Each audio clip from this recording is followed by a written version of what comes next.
Hi and welcome back to another Data Hub training course video. In this video we will be continuing our part 4 series on advanced formulas and continuing to dig into uh, putting those tools in your tool bench, so to speak, or tool belt that allow you to better create custom reports or automate reports that you already have.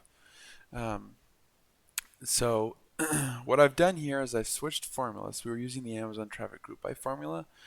Now we're using the order items group by. I'm still using my VLOOKUP and my date reference here, but I have some different columns than what I did before. So we've got date, listing SKU, title, price, item, quantity.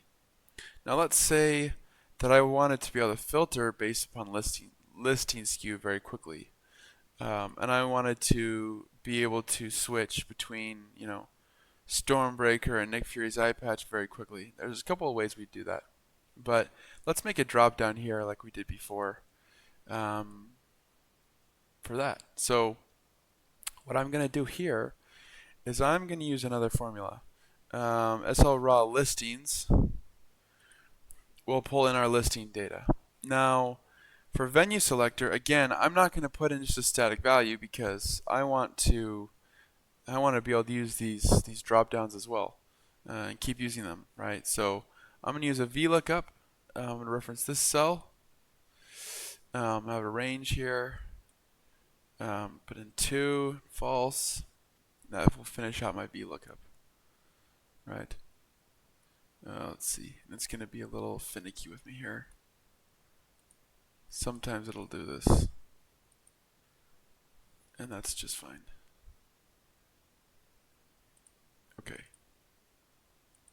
There we go. Now for my date selector, I'm going to select this.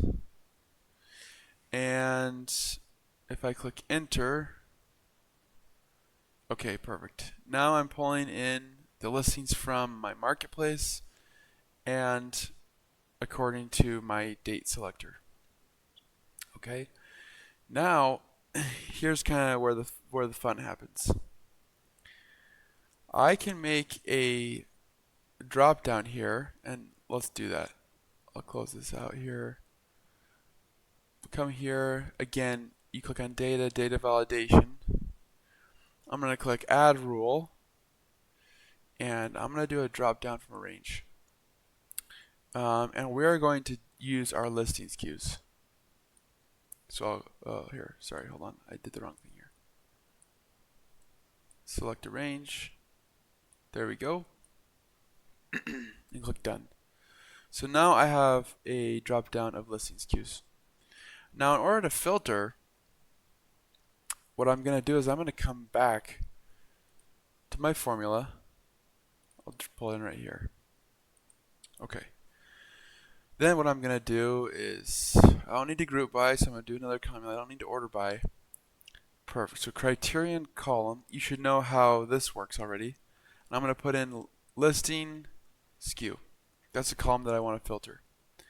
Then the criterion I want to filter on is going to be based upon this box. Right. So I'm not filtering on anything right now. This is blank. But if I come in here and select Iron Man suit, there we go. Now, very quickly, I can just look at Iron Man suit, right? For this time range. Or Nick Fury's eye patch, right? There you go. Very quickly, I can look at how many are getting ordered every day, right? And price, whatever columns you want to look at, right? Now, let's say I want to look at just the last month. I can do that as well. Because the date range as well as the venue selector are in both formulas, both will update automatically.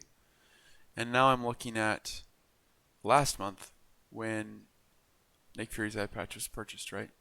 Or I could select, my Mexican store, Mexican marketplace, and see if there's any data.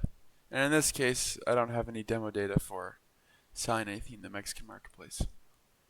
But hopefully, you as the end user can start to see how you could start to build out a report, right? Maybe you don't have um,